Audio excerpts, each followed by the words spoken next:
Okay.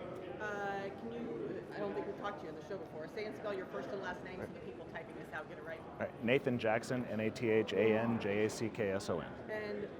for purposes of this piece, just repeat this after me. Past President, Oregon Cattlemen's Association. Past President, Oregon Cattlemen's Association. Okay. So tell me about what happened in Oregon with the concern about mislabeled product in the U.S., mislabeled beef. What was the concern in Oregon that caused you guys to make policy? We had some producers from Harney County that wanted to bring a resolution forward because they were concerned that beef was being as little as just repackaged and then labeled as product of the United States. And we actually had a couple producers that had witnessed that in a packing house. And so we kind of looked into it a little bit and decided we wanted to have some policy on our Oregon books that said if you're gonna label something as a product of the United States, it should actually be a product of the United States. And so we made that happen. And then, so talk about then, so the Oregon created policy for themselves, for Oregon Cattlemen. Then what happened? Well, it was an important enough issue that we brought that forward to the NCBA, and we had that policy on our books for about 6 months, and then we brought it forward at the summer business meeting in 2019 to the International Trade Committee. And at that point, frankly, we got a fair little amount of pushback from even before the committee meeting, because obviously it was published beforehand, and there were a lot of people that were concerned, what's this going to do as far as international trade ramifications? Is this going to be a WTO issue? And we were, it kind of got caught up in that language around cool, because I think a lot of people, that's the only language they have to talk about labeling issues is cool. And it was a little bit of an uphill swim to get people to understand this is not a cool thing. This is just, if you're gonna label it, we want it to be right. And so we brought that to the summer business meeting, and it wasn't quite ready to be passed as is. So there was a working group formed, and I sat on that working group, and we actually met a bunch over the intervening 6 months between summer business meeting and now.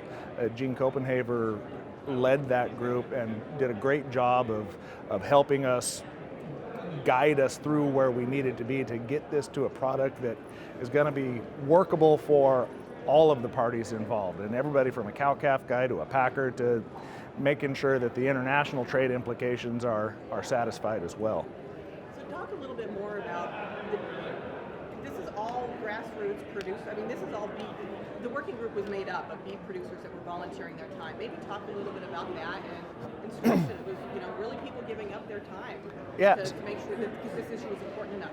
Yeah, so, we, on that working group, I don't personally know anybody on that working group, but we did have producers from all over the country and from all sectors of the industry as well. There's cow-calf guys and feedlot guys and packing house guys and auction yard guys, and everybody was involved in that, and everybody had really good input, and the being able to look at this issue from a 360-degree angle was really important for making sure that it was going to be an outcome that worked for all of the sectors, because as a cow-calf guy, I don't know what a feedlot guy is going through, and it was important to have all of that so that we could come up with a product that really worked for the industry.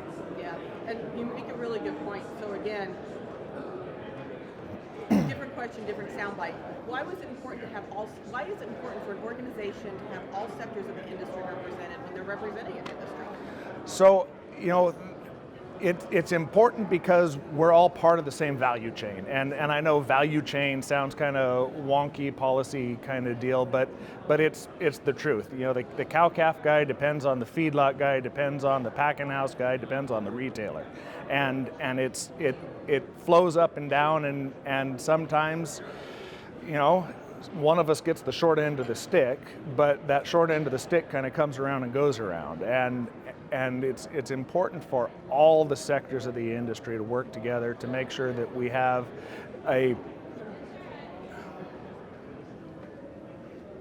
No, you're fine. Keep Goes going. yeah, goes on and on. Everybody's got a stake in this, so everybody Yeah, needs yeah, to yeah. get But input. no, the word I'm looking for though. Input. What were you saying? Yeah, goes on. Nope. Sustainable. Just say.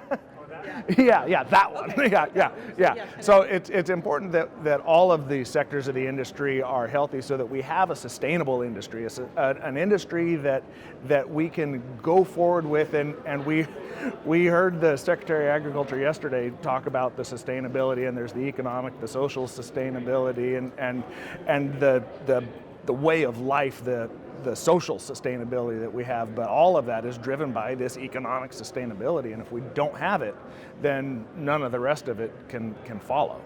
And so then, again, kind of back to all sectors being involved. Maybe not every sector is making the most money that year, but if the industry's not, maybe talk a little bit about if the sectors.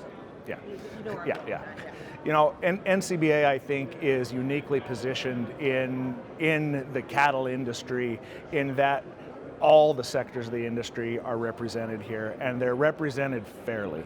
You know, we don't, as a national association, we don't get overrun by the packers, and we don't get overrun by the feed yards, and I think the cow-calf guys probably do have a little bit of an outsized voice, but there's way more of us than there is of any of the rest of them, and it's important that NCBA always recognizes that, and I think NCBA does a great job of recognizing that and saying, we have got to make sure that we're looking out for all the different sectors. It's only with a national organization of the size and horsepower, NCBA, that we're able to get things done that really help all the sectors of our industry.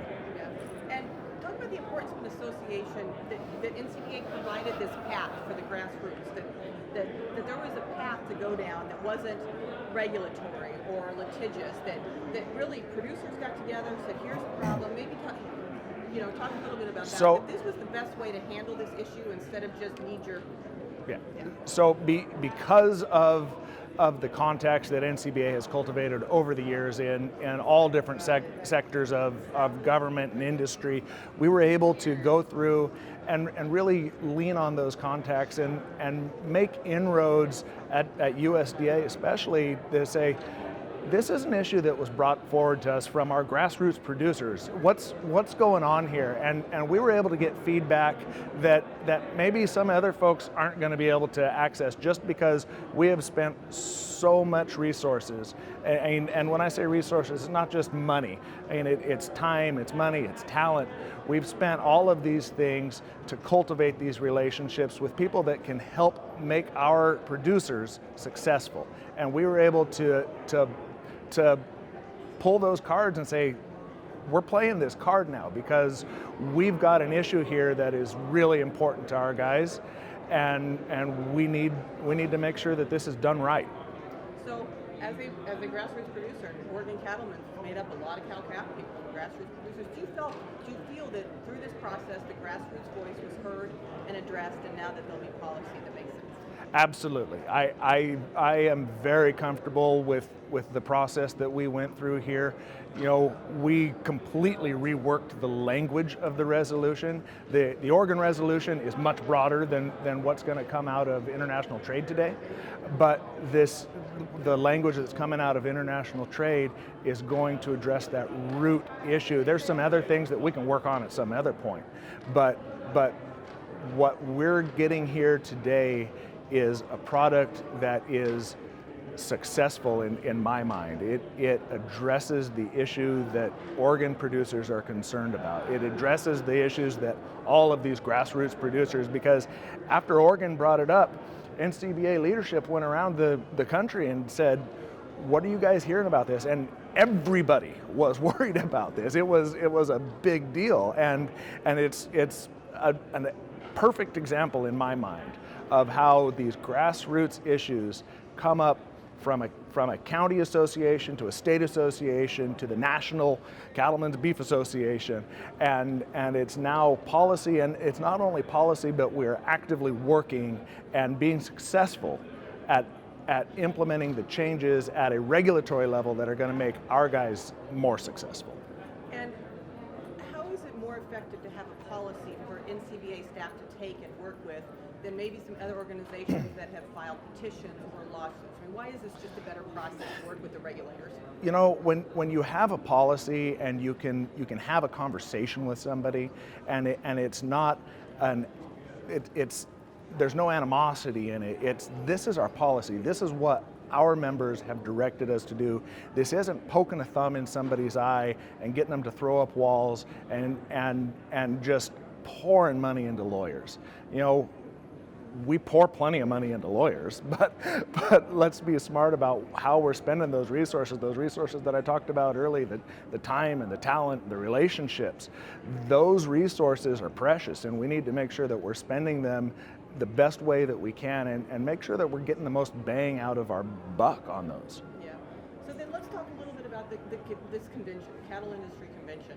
You know, we have some fun, there's some cool things here, but it's really for processes like this. Maybe talk about the importance of an organization having a convention that brings all the sectors together, a larger number of people together, and why we need this convention. And it's not just a party. Yeah, it's not just a party. There is some party, but it's not just a party. You know, and it gets back to having lunch with people that you're not going to normally have lunch with. I had the opportunity this afternoon to sit down and have lunch with the chairman of the CBB. He's a guy I'm never going to talk to in day-to-day life, but we just happen to be sitting at the same table. You know, it's those kinds of just kind of inadvertent meetings that you come to, that you see, that you're able to say, "Hi, I'm Nathan Jackson from Oregon. Where are you from?"